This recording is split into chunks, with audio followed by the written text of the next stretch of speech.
Ito munang pag-usapan natin itong ICC. Bakit ko naman nasabing malamang sa malamang makalaya na si Pangulong Duterte? Malamang! Mukhang makakalaya na ito. Mukhang mapapabalik na sa Pilipinas. Kasi alam mo, sabi ko nga sa inyo, tadhana ang nag-ano eh.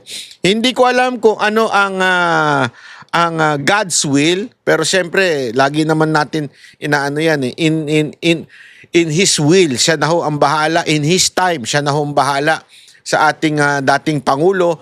Pero gayon pa man, ang ganda nangyayari. Bakit to kanyo? Meron nung hatol itong si Donald Trump. Yung kakampi pa mismo ni BBM Kuno.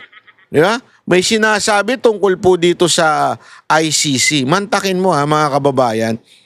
Hindi kumikilos ng kahit na ang mga Duterte para puwersahang mapauwi si Pangulong Duterte. Walang ginagawa at wala rin naman kasing magagawa. Dahil siyempre wala naman sa jurisdiction ng Pilipinas yan. Hirap na nga po silang magpunta, mga kaanak ni Pangulong Duterte. Kasi alam nyo, magastos po yan ha. Walang patid po yan. Palit-palitan silang magkakapatid na pumupunta sa dahig para samahan ng kanilang ama. Dahil matanda na nga ho ito. Pero gayon pa man na kahit wala po silang ginagawa, bukang merong himalang mangyayari. Ito yung di-discuss natin ngayon. Panoorin nyo itong balita na ito. Naglunsad ng kampanya si US President Donald Trump para buwagin ang International Criminal Court o ICC. Makakaapekto kaya ito sa kaso ni dating Pangulong Rodrigo Duterte? Live mula sa TV5 Media Center, nangungun sa balita si News 5 Palace Correspondent Maricela Lili. Maricel, bakit pinupuntirya ni US President Trump ang ICC?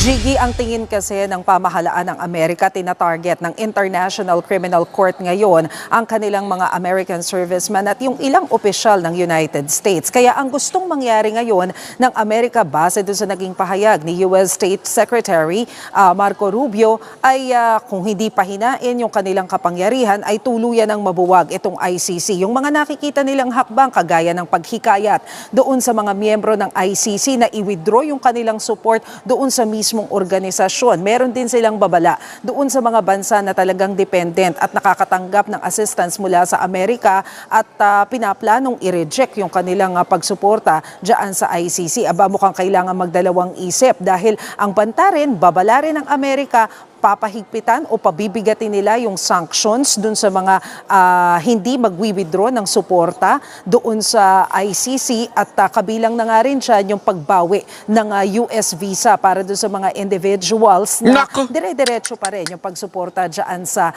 ICC. Matatandaan natin na tayo naman kasi matagal nang kumalas ang Pilipinas dyan sa Rome Statute under pa ng Administrasyong Duterte. Sana nga tanggalan nyo ng mga visa yung mga government official namin. Tanggalan nyo na US visa. Kawawa naman si si pangalan nito. Yung panot na rin, nakatulad ko. Si Gibo. 'Di ba? Kawawa naman si Gibo kasi si Gibo, alam nyo ba, ang tindi ng hatol sa kanya ng China. Ang tindi ng hatol sa kanya. Economic sanction, lahat na ng sanction ginawa ng China sa kanya, hindi na makakapunta sa kahit anong teritoryo ng China. Mapa Hong Kong, mapa Macau, mapa Taiwan. Alam mo mga kababayan, huwag niyo sasabihin, naku, wala namang plano yan kasi gusto niya mga Europa, UK, mga Amerika. Alam mo, hindi totoo. Alam mo, sa totoo lang. Ako po, hindi ko sa pinagyayabang ho yan, pero yan ang lagi kong pinag-iipunan at yan ang aking passion. Kung kayo, nag-iipon kayo para sa mga anak at asawa ninyo, ako po, wala pang anak at wala pa ring asawa. Kaya nag-iipon lang ako para sa sarili ko. Mamasyal. Oo, yun ang talaga pinag-iipunan ko eh. Asawa o pasyal? Pasyal na lang. Anak o pasyal? Pasyal na lang. Hindi, totoo. Kaya tayo nakakapunta ng ibang lugar, hindi dahil sa may pera tayo kasi wala naman tayong pinaglalaanan. At alam mo, napuntahan ko na nga ang Europa 2 beses. Naikot ko na ang Europa ng 2 beses. Sa UK, nakatatlo na ata kami doon. Sa Amerika, gayon din. Ilang beses na rin ako nakapunta dyan. At alam mo, wala nang binatbat talaga sila sa Asian countries like China, Taiwan, Macau, Hong Kong, even Japan, Thailand, iba na talaga. Ang gaganda na ng mga lugar dito sa Asia. Tayo na lang ang hindi maganda. Tayo na lang ang pangit. Yan ang katotohanan. Huwag ko tayo magmaang-maangan. Tayo na lang ang, pag kayo umikot to ng buong mundo, tayo na lang ang pinakapangit sa Asia. Sad to say, but it's true. Pumunta kayo ng China kahit probinsya lang, mamamanga kayo sa train system nila. Ako nga pambihira nung nag-train tayo. Hindi, totoo.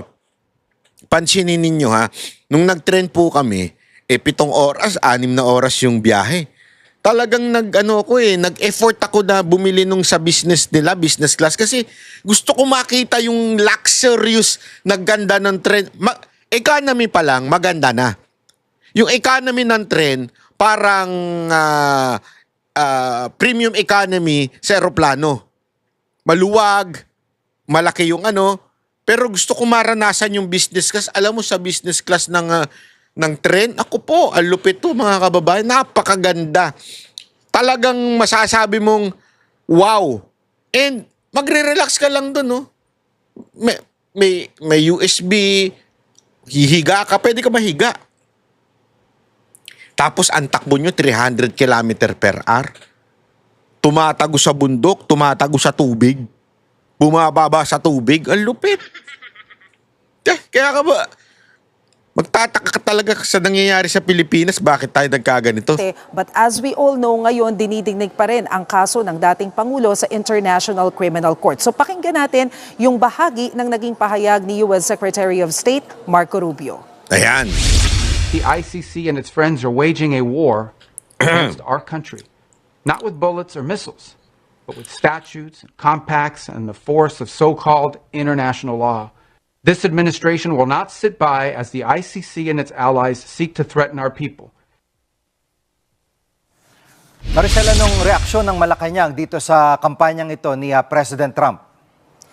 Jiggy, sinubukan natin kunan ng reaksyon ng Malacanang tungkol nga dito sa kampanya ng Amerika. Pero tumanggi sila na magbigay ng komento dahil ang paliwanag ni Palace Press Officer Claire Castro, hindi naman sakop ng ating gobyerno kung anuman ang polisiya ng United States. Jiggy.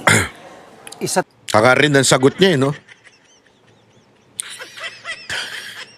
Ang tinatanong, reaction mo bilang isa sa mga bansang uto-uto sa ICC. Ang sagot niya, di naman namin jurisdiction ng pulisiya ng Amerika. Bobo rin, no? Bobo rin, no? Bakit? Hindi naman yun ang tanong. Ang tanong, bilang isang bansang sumusunod pa rin sa ICC hanggang ngayon, pinadala ang dating Pangulo dahil sa warrant ng ICC. Pero anong sagot mo? Wala kaming pakialam sa pulisiya ng Amerika. Tanga, hindi yun ang tanong. Tayo sa mga kaalyadong bansa ng Amerika, ano ang magiging implikasyon nito sa Pilipinas at sa kaso ni dating Pangulong Duterte?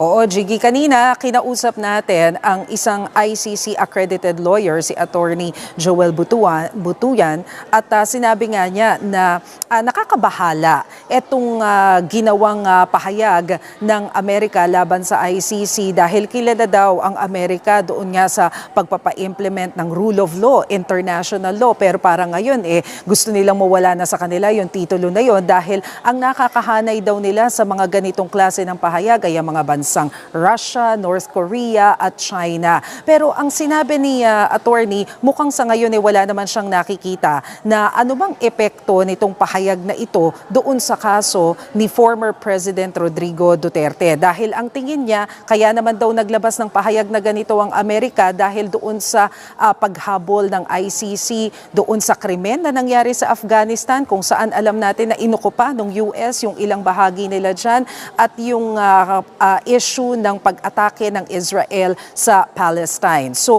pagdating dito sa kaso ni former President Rodrigo Duterte, sabi nga baka nga daw mas maging advantageous pa sa Amerika kung sakaling maparusahan itong dating Pangulo dahil alam naman daw ng US na ang dating Pangulo ay pro-China. Pero ang tingin nila, hindi mangyayari yung pag-withdraw ng majority ng members ng ICC sa kabila ng panawagan ng US. Nasa 125 more or less yung members ng ICC. Sabi kasi nila malaki pa rin daw yung impluwensya ng Europe dito sa mga bansang ito at i-consider din yan. Siguro kung meron man daw mag-withdraw ng support, yun nga yun talagang totally ay dependent sa Amerika.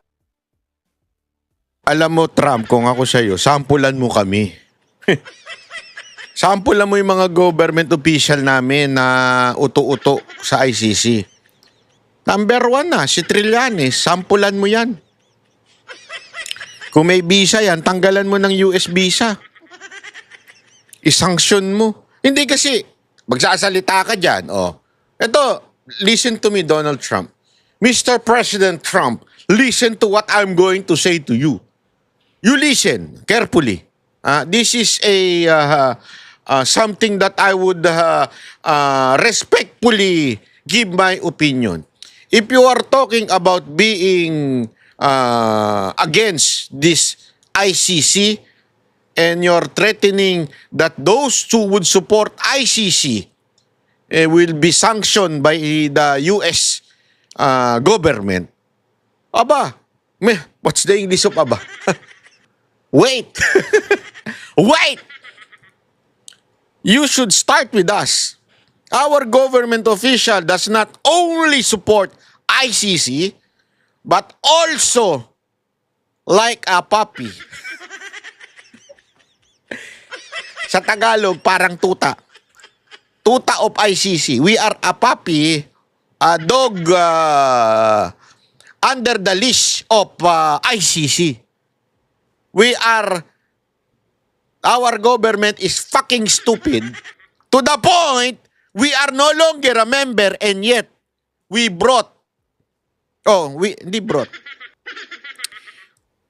they kidnapped the best president in the Philippines, Rodrigo Roa Duterte.